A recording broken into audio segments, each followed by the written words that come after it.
তো এখানে আমি নাম লিখেছি, নাম্বার লিখেছি, টোটাল বার করবো। টোটালের ফর্মুলা কি?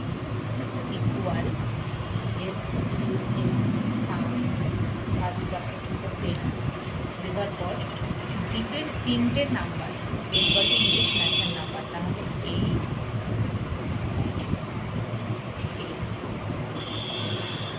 ব্র্যাকেট ক্লোজ, এই টোটাল বেরিয়ে গেল। এবার এইগুলো আর এখানে একবারে বেরিয়ে যাবে। কীভাবে দেখো, কন্ট্রোল চাপতে হবে,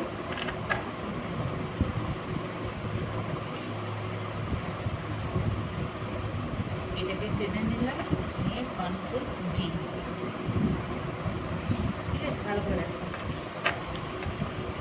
এইটা এখানে দেখো, এইটাকে একসাথে এই সিলেকশন করে নিলে এইভাবে কন্ট্রোল ডি,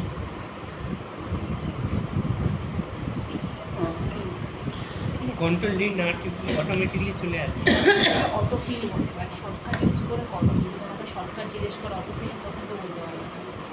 এই সিলেকশন করে কন্ট্রোল ডি, এবার সিলেক্টটা কি করছে? শিপ চেপে, শিপ চিপে, হ্যাঁ শিপ চেপে টানছি। এবার দেখো এটা 0 এসেছে। এবার স্বপ্নদ্বীপের মার্কস তো আমি দিইনি, এবার স্বপ্নদ্বীপের মার্কস এখানে দিচ্ছি। অটোমেটিক এটা চলবে।